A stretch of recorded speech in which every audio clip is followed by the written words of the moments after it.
I'm not bothered by people's opinion because everybody has opinion. And if you worry about everybody's opinion, I mean, I have to live my own life and have enough energy to live life according to me. And if I worry about everybody else's opinion, I will not be able to move a half an inch. Ma Anand Sheela is someone who's lived a life that is as intriguing as polarizing for most people. You have people on one end of the spectrum who talk about the stuff she's done and have, and rightly so, have a point of view on what her history shows. And there are many who say that a lot of what she's done and how she's moved ahead also shows progression. I kind of lie on the fence on this one. And that's what I wanted to go into this conversation with. I wanted to go into this conversation by saying she, as any individual, has had a journey. And what I wanted to really get into was understanding that journey with no form of judgment, but rather trying to understand the mechanizations of her mind and to really dig into what her perspective on things is, what her perspective on life is, and what her perspective or rather her learnings in life have been. And to dig into all of that in a way that all of us can kind of learn from. And that's what I really went into this conversation with Ma Anand Sheela. And what I ended up having was a very interesting conversation because I was honestly nervous getting into this because I wasn't sure. I've never done a conversation like this. And what I came out with was perspective. And I feel all of us can kind of get some perspective from this conversation. So without holding you guys back any longer, I'm Varun Duggi and this is the Varun Duggi Show.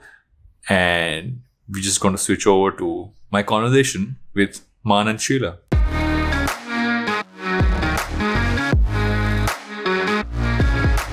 Thank you so much, Sheela, for taking the time. Firstly, when I first got to know that I'd be speaking to you, I was sitting down and saying, you have been interviewed. People have asked you a bunch of questions or many questions over time. How do I make this interesting for you as well? And how can, what could I ask you that would in some ways be a refreshing change rather from what you've been asked in the past was what I started off with. But just to kind of kick things off, what I thought I want to ask you is, what was your thought process like going into writing this book? What were you going in with saying, okay, do I want to reflect on life? Do I want to go with specific learnings? How did you start off the process? When I wrote this book, my basic inspiration was from my father. My father always said, Sheila, you have to write. Your experience of life is so vast and so intense that can give many young people a new inspiration. You must speak. You must write. So from that point on, and it was 1996 when my father advised me this, I have taken and given all opportunities to speak with, whether people understood, whether people liked it, did not like it, journalists, whether they were making positive, negative. I did not judge any. Whoever wants to ask me something, they should ask. And I have made myself available during this time since 1996 till now. I do not prepare myself for interviews. I don't know most of the people that I have done interviews with. And the questions, I say, ask me when you see me. Some people have been generous. They want to offer me ahead of time. I reject it because I want to be present when I hear the question. And life is not something you can live by preparation. Life is spontaneous. That is how I feel. And that's when one moment I had a feeling after a long time that I have to write. While Country was released, I was getting lots of questions from many different people around the world. And I felt the need to write.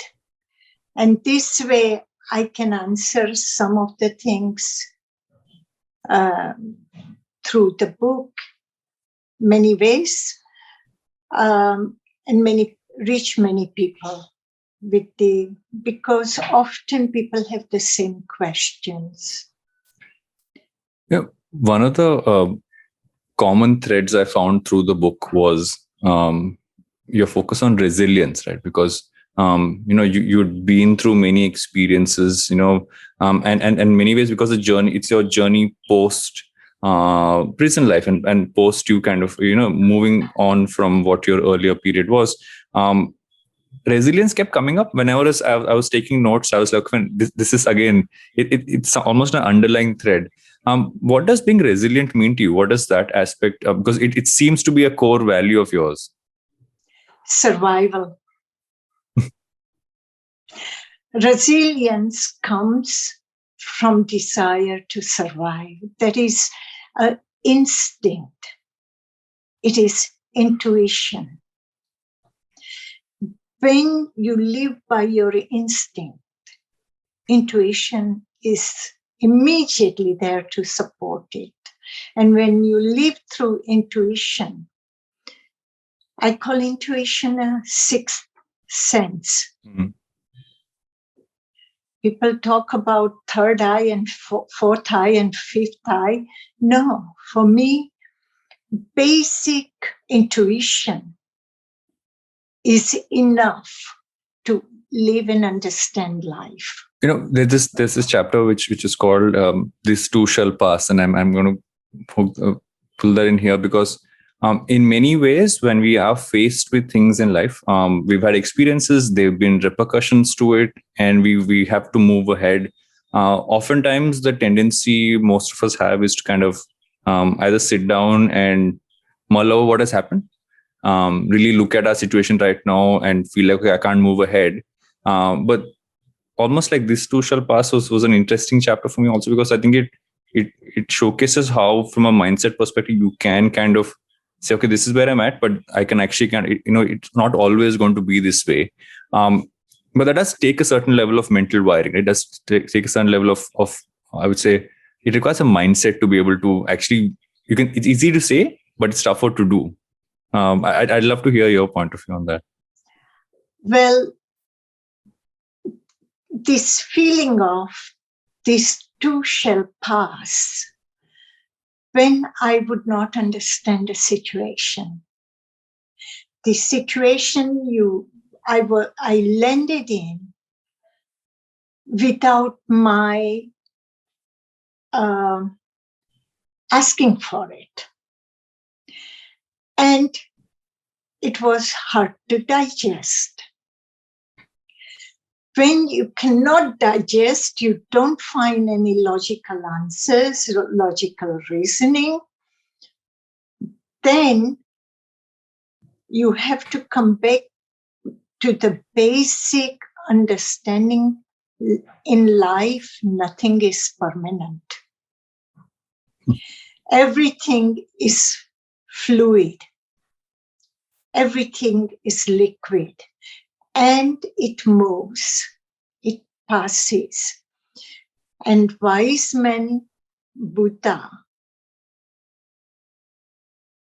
have given this mantra, this too shall pass. And I have heard this through Bhagwan's mouth many times. And I applied it, and it works. It gives instant relief when you are burdened by something or you cannot understand why. Logical mind cannot reach. Then this little statement, this too shall pass, goes deep. It also requires a certain level of freedom of mindset, right? Of just like to be able to say, because especially in today's world, it's everyone's kind of there is this feeling of saying, oh, we've been in lockdown for what feels like an eternity now and everything else, and everyone's kind of feeling that. But to really be able to, how do you look at the future? How do you look at the future and say that? Do you say it's going to be better, or are you saying that where I'm at now is where it is, but tomorrow is going to be different? Is it about different, or is it about better? None. Okay. Tomorrow will bring tomorrow.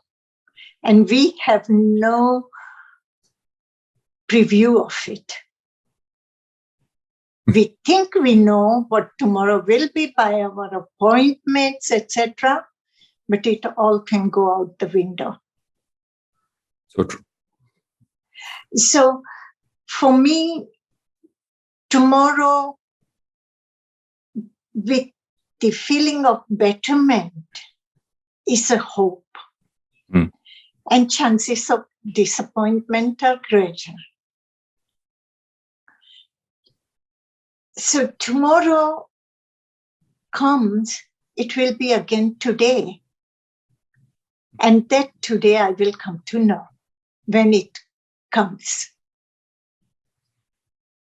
There is also, when just taking from this aspect, there's also an aspect of really of taking experiences and taking relationships and really holding them, right? One of my favorite stories from the book is the story of your dog. It was so lovely, because of the entire story of it, but also like how what's been derived from it. I have a couple of dogs as well, so I totally I understand the mindset, but it also kind of shows about how we should deal with the relationship, how we should deal with love and people and beings that we hold dear. So how does that aspect kind of I'd say funnel out? The relationship with Cora was a special one. I had 2 more dogs before Cora, but they were little puppies when they came to me, and they had only known love in our house. Cora came with one of my patients. She died, and she became my daughter. She was abused child.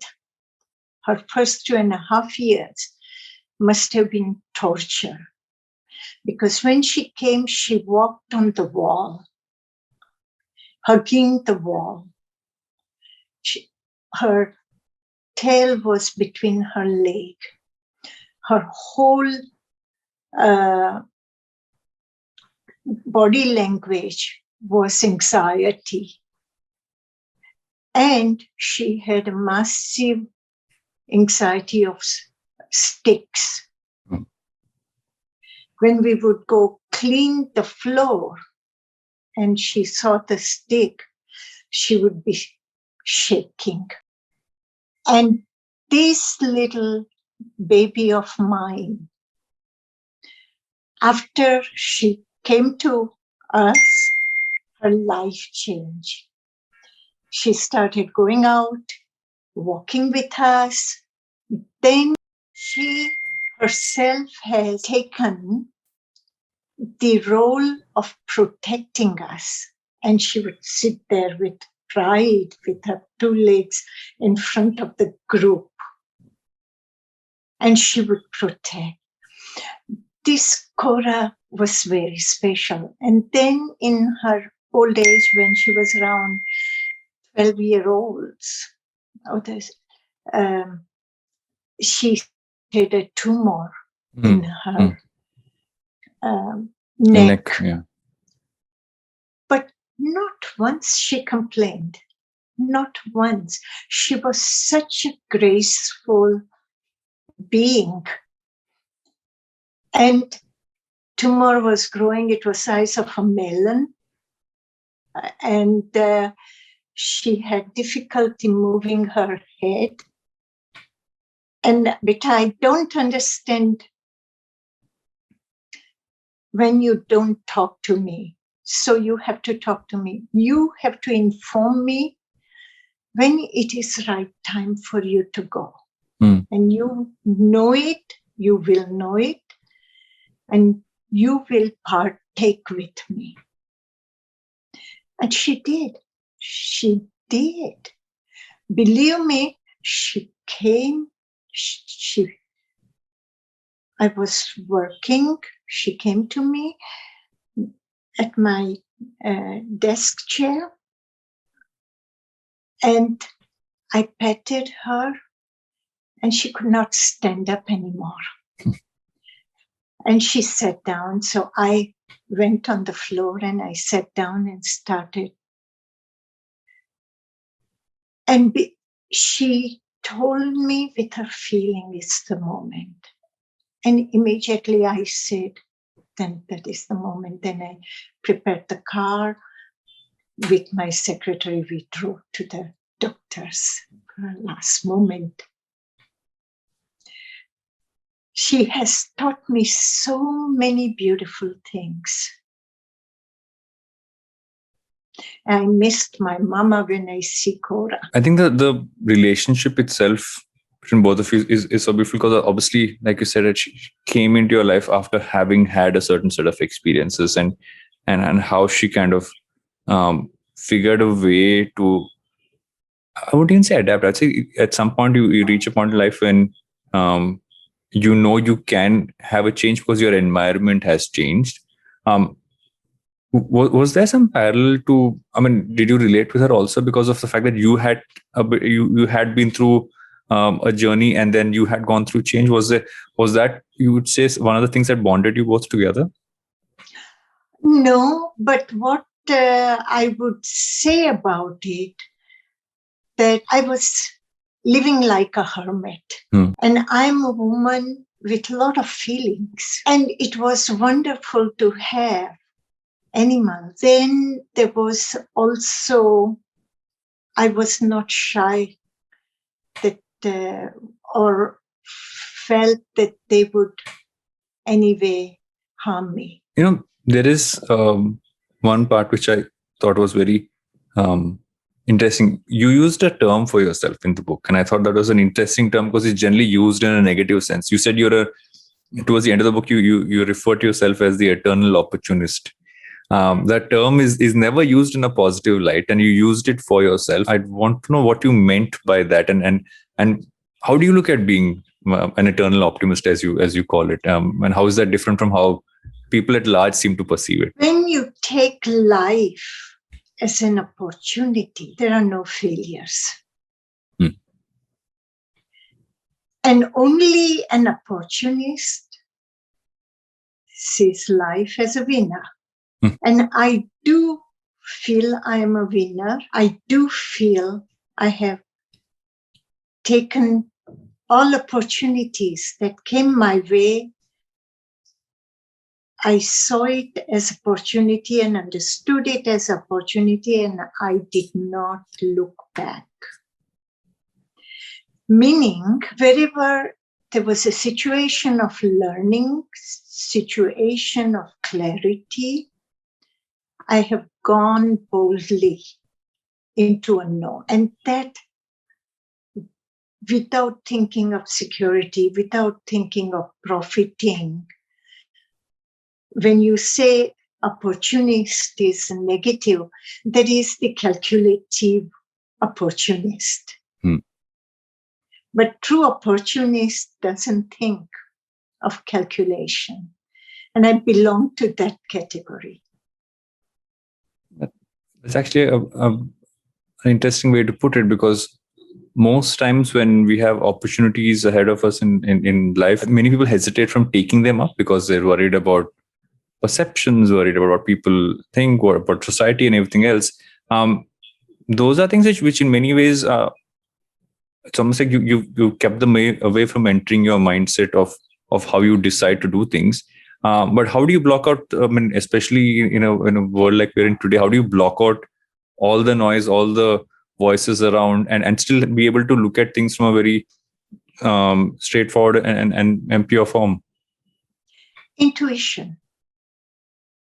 We go back to intuition, and from intuition to survival instinct. As long as you stick to that, it plays out.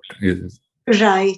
And I'm not bothered by people's opinion, because everybody has opinion. And if you worry about everybody's opinion, I mean, I have to live my own life, and have enough energy to live life according to me. And if I worry about everybody else's opinion, I will not be able to move a half an inch. I tap into this one piece where you talk about you did not have a crystal ball to look at the future, but you actually say the fact that even if I did have it, it's a good thing I didn't have it, because I would have not gone through. I would have rather gone through an easy path to deal with what I had to deal with.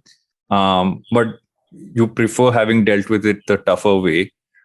Most people would not take that option. Most people would love to have a crystal ball and take the easy route in life.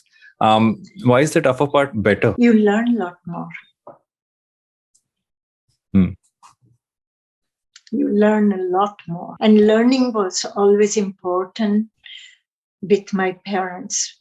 Both of my parents guided us in life in a way where we can learn, and learn in many ways. You mentioned your parents, and I think that's one of the more interesting relationships, right? There's this point where you speak about how you didn't perceive them as two separate people, that you perceived your parents as one, as almost like a single entity. I'd love for you to get into that, and why did you look at them as one, and how did that kind of reflect onto who you became in life? It was amazing. My parents, in their time, when my mother was a young girl and my father was 25-year-old, they fell in love with each other. And it was not known in India at that time that one can get together and fall in love with each other and be together. But my father made it possible that they can be together. Often they would go out on my father's bicycle. Mother would sit in the front, and father would ride the bicycle, which is almost mother against his chest and in his arms. Yeah.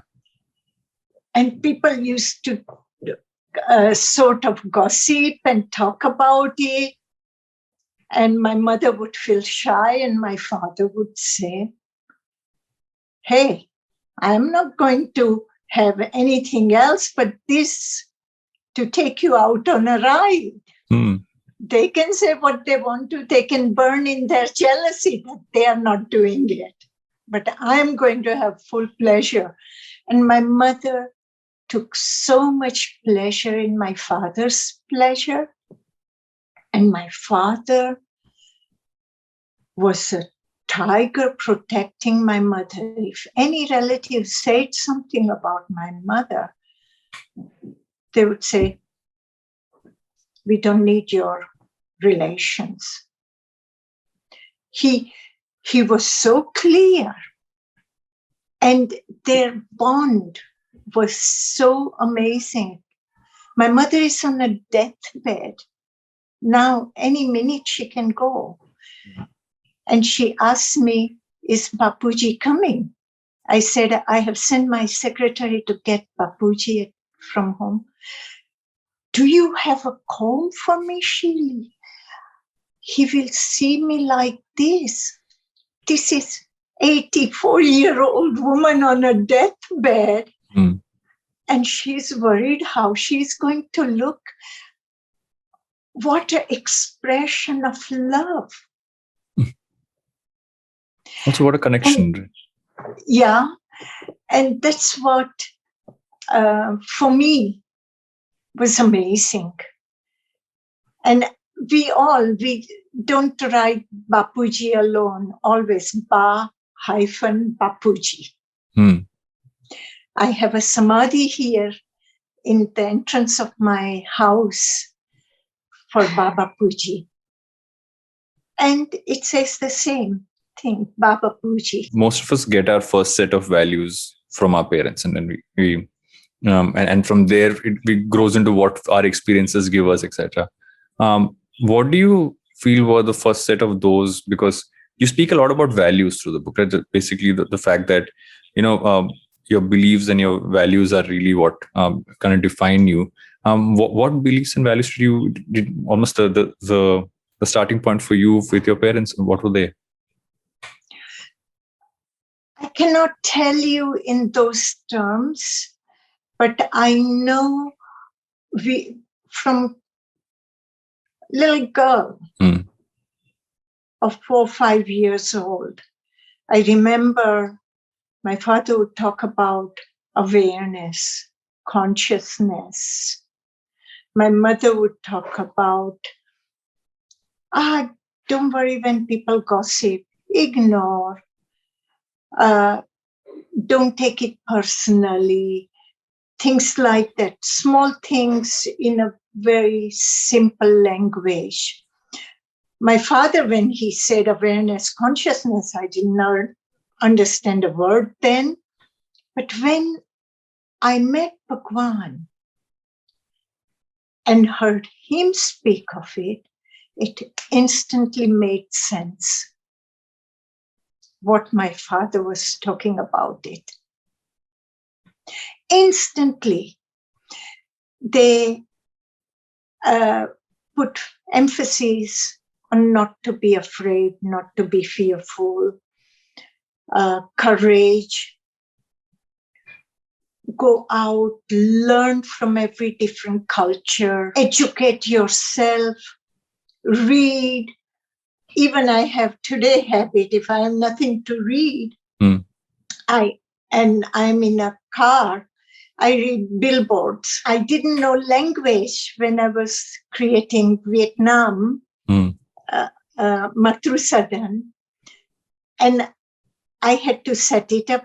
And Vietnamese language, there is no possibility for me to understand a word because it's so different. Yeah.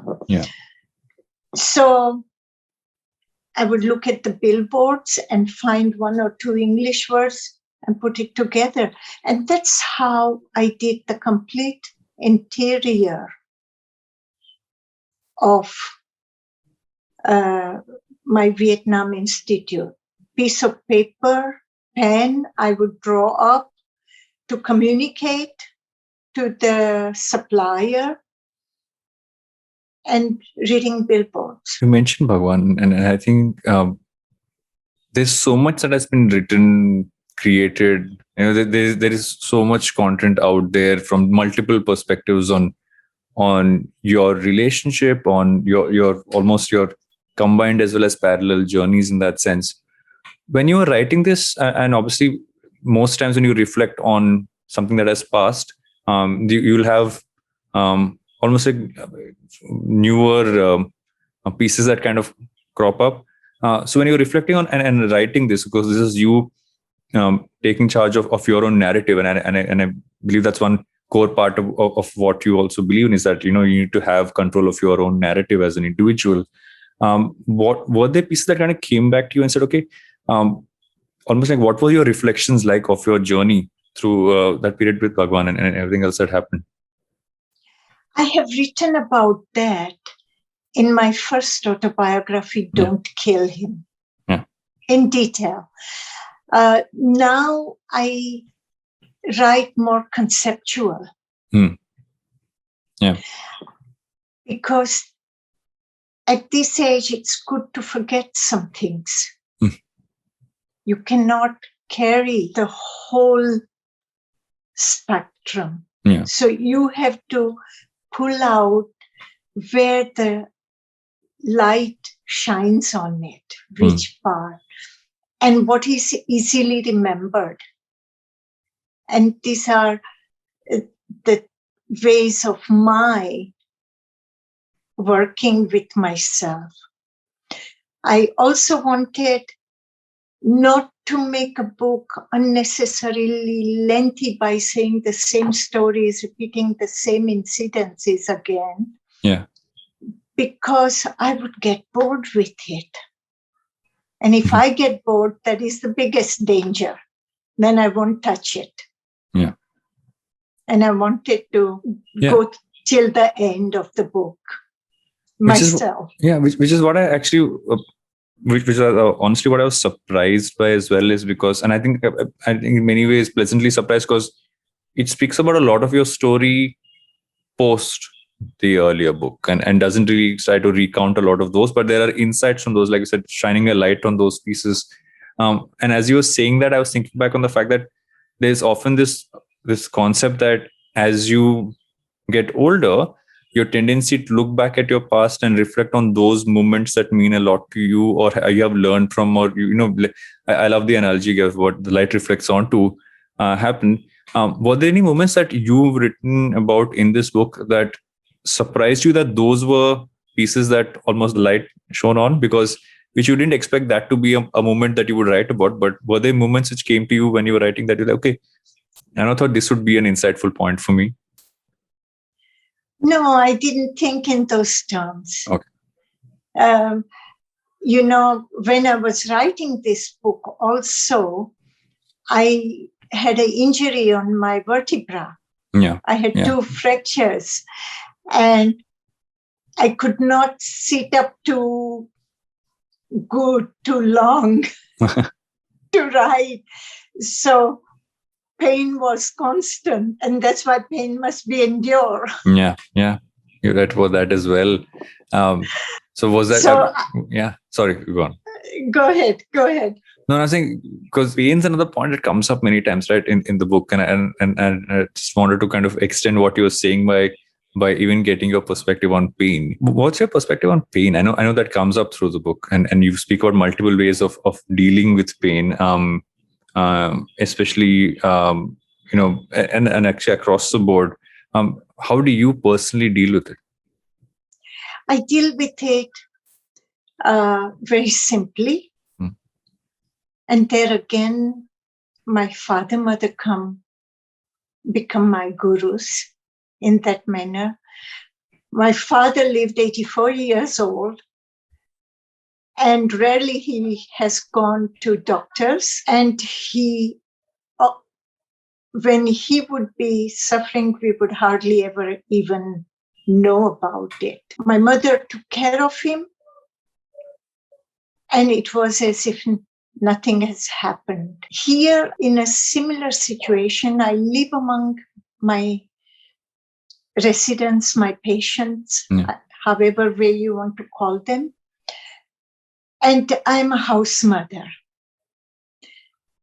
And they all love me very much.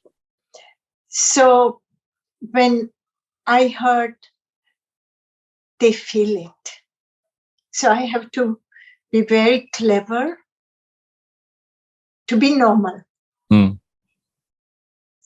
No, so they don't have extra burden of my health on them. When you endure the pain, you find more tolerance of pain. And it helps the psychology, because what happens is nowadays I see people use pain as an activity. They constantly talk about their pain, their neuropathy, their heart pains, their backaches, you name it. And they're constantly occupied, and they're feeding the energy to the pain.